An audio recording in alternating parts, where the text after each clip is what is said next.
Once upon a time, long, long ago, there was an island called St Michael's Mount, down in Cornwall, not far from Marazion. Now, this island was like a little hill sticking out of the sea.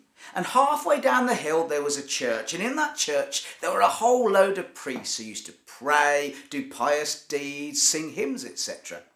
But one day they were in the church singing when all of a sudden the ground began to shiver and to shake, and they went this way and that way, falling forwards and falling backwards, and then suddenly there was a ripping sound. And they looked up to see the whole roof of the church being pulled from the walls by a giant hand. A hand belonging to a giant by the name of Cormoran. A huge giant! Well, he would be huge, wouldn't he? A tiny giant would be stupid. Anyway, the giant had in his hand that great big roof, and he looked down at the priests, and the priests looked up at him, and they pointed and they said, "Ah, a great big giant!" And Cormoran the giant looked down at them and he said, "Ah, salty snacks!" And he reached down with his other hand and he grabbed a wriggling priest who said, "Put me down, put me down." And the giant replied, "I will put you down, down my gullet." And he swallowed him whole. And then he grabbed another priest and ate him. And then he grabbed another, and then another, and then another, and he ate the lot. The church was empty and his belly was full, and despite all of those belches, baths and burps, he not once said, "Beg your pardon," because that shows just how uncouth a kind of giant he was. Well, now his gut was full to bursting. "Oh, I need to lie down, I've ate too much," said the giant. And he stomped around the island looking for somewhere to stay that was dry. It was raining now, and well, there was no roof left on the church. Until finally he found a little cave at the top of St Michael's Mount. Just enough space for him to squeeze himself in amongst the dry leaves. And soon he was fast asleep, waking up all those people over the waves in Marazion by the sound of his rumbling snores. Now, in the morning, the giant Cormoran, he rubbed his eyes as he woke up, and he heard a strange sound, like this. Well,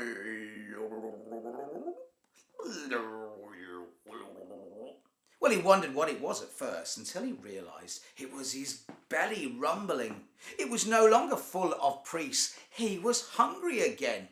Well, there were no priests left on the island for him to snack on. He needed to find food elsewhere, and so he stepped off the island in a single stride and waded through the water, across the causeway, not bothering about the fact that it was flooded. The water only came up to his knees, until at last he was back on dry land on the mainland, striding over Marazion and into the farms beyond. Well, in a field he saw a herd of sheep, and he grabbed one, tied one of the sheep to his belt. And then he saw in another adjoining field a herd full of cows. He grabbed one of the cows by its back legs, and tied that to his belt. Then he strode on a little further and saw another field full of goats. Well, he grabbed one of the poor hapless goats, and he tied that to his belt. And then in a yard he found some pigs. He grabbed one of those, and wriggling, he tied it to his belt. Now, with all this livestock tied to his belt, hanging there like candles, he strode back through the sea, up to St Michael's Mount, stepped back onto the island, sat on top of the cave at the very top of the island, and there he scoffed the lot. He ate them all. He hardly even chewed.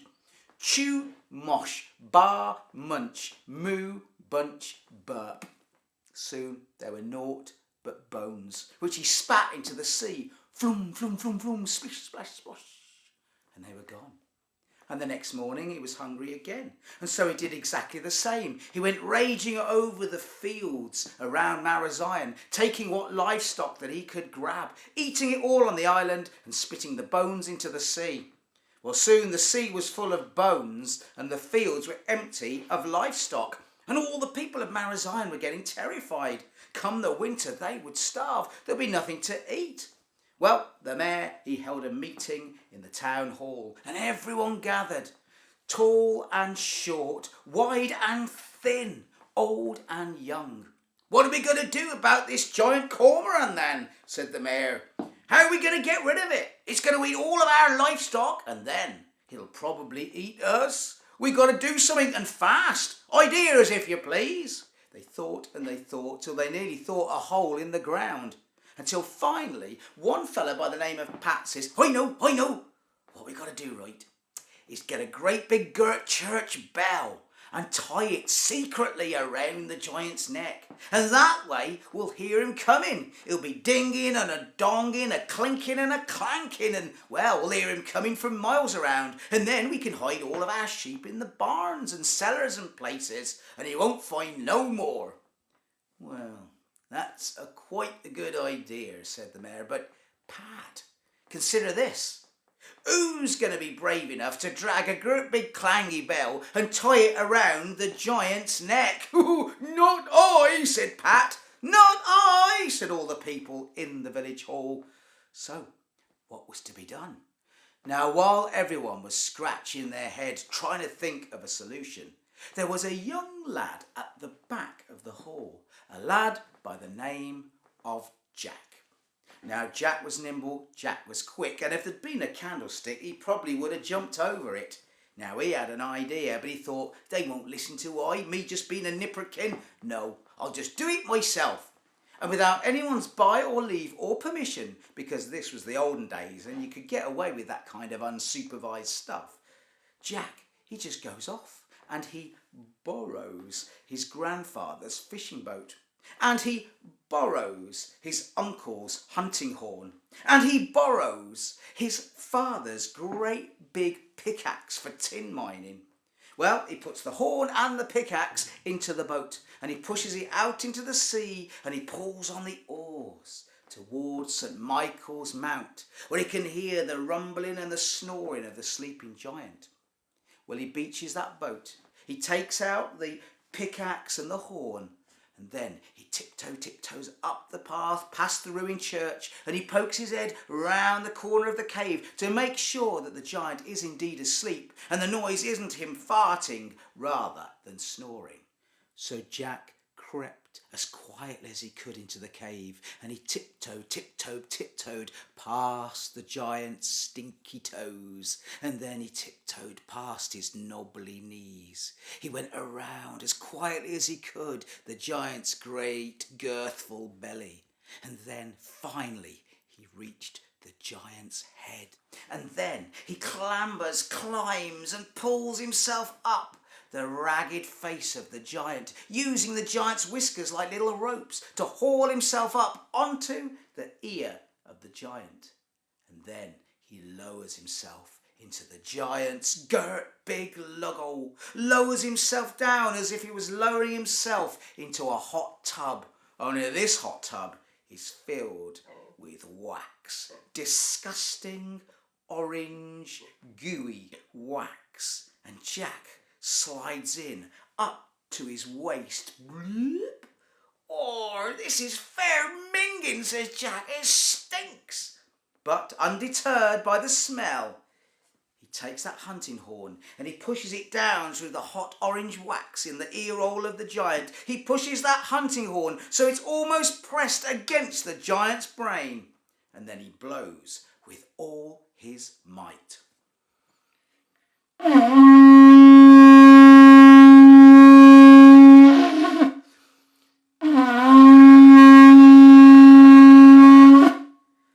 The noise rattles the brain of the giant. He leaps to his feet, suddenly awoken. He rubs his eyes and he stares down and he sees naught but little Jack stood there with his hands either side on his hips looking defiant. And the giant, he rubs his eyes again, hardly believing them, and he says, Did you just wake I up?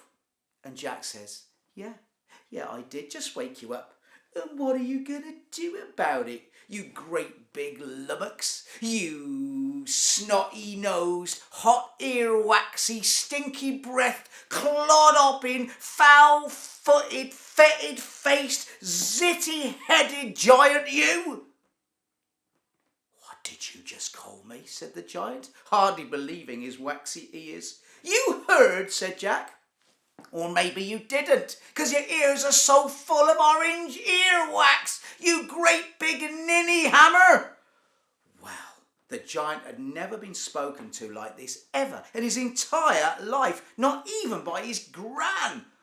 Oh, said the giant, I'm gonna get you, and when I do, I'm gonna pull off your head with a... And then I'm going to take your head and push it down through the neck hole until it comes out of your bottom. Jack, he ran as fast as he could down the slope, following the path until he came to where the hidden pit had been dug.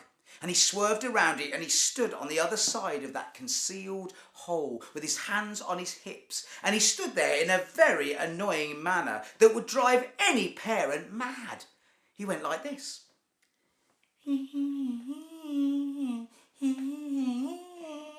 Which is a right wind-up to anyone, especially a giant in a foul mood. I'm gonna get you, said the giant. I'm gonna make your innards your outards. And with that, the giant cormorant, he stepped forward. He stretched his hand out to grab Jack warmly by the throat. But as he did so, his foot stepped on all of those branches hidden over the hole. They snapped under his weight, and soon the giant was falling right down the hole.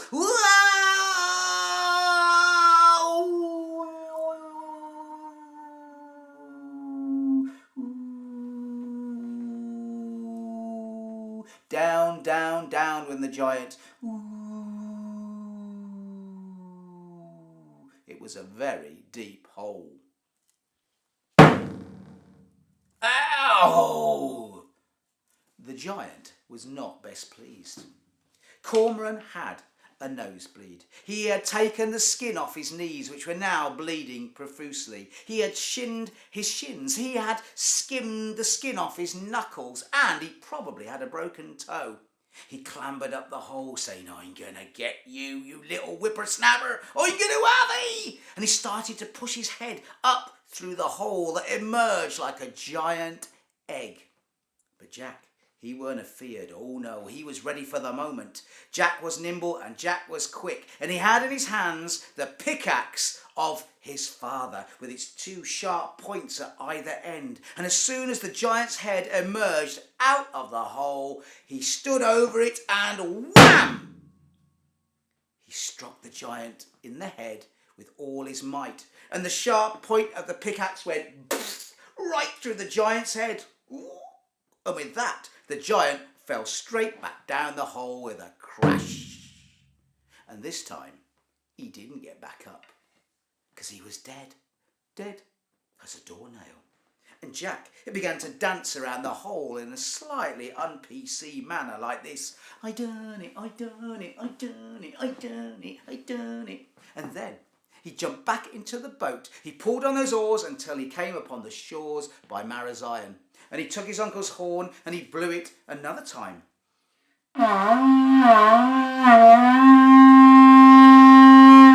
Everyone stepped out of their cottage, sleepily rubbing their eyes, saying, what's going on, Jack? Why are you waking us up? Where's the fire? What's happening? And he said, well, I'll tell you what's happening, or what has happened. I have killed the giant cormorant with my own wit and hands. And they laughed and they said, get on, you ain't killed no great big giant. He's a great big giant and you're a little tiddly widdly. Well, I have killed him. Come and have a look if you think you're hard enough, said Jack. Well, some of them thought that they were hard enough, and so they jumped in Jack's boat, and with him pulling on the oars, they were soon on the island. And soon they were stood over the hole, looking down at the dead giant. Oh, look at that. Pickaxe through the head. Yeah, that'll do it.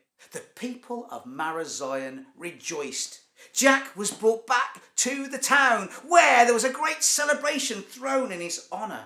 Pasties were consumed in huge quantities. Cider was drunk by the barrelful, and then Jack was thrown triumphantly in the air with 6 huzzas, which is probably not a good idea when you've had that many pasties and cider. But, well, they did it anyway. They didn't care. They'd got rid of the giant, or Jack had. And they rewarded him with a big bag of gold. God, proper large amount of money that is, said Jack. Thanks. But not only that, the mayor fashioned around his waist a huge hero belt made of the finest Spanish leather, with fancy fine writing carved all around it.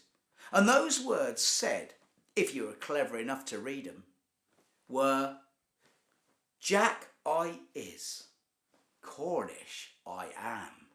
'Twas I killed the giant Cormoran. And do you know, Jack, he wore that hero harness until he was a very, very old man. And it definitely wasn't the last giant that Jack the Giant Killer ever killed, but it was most definitely the first.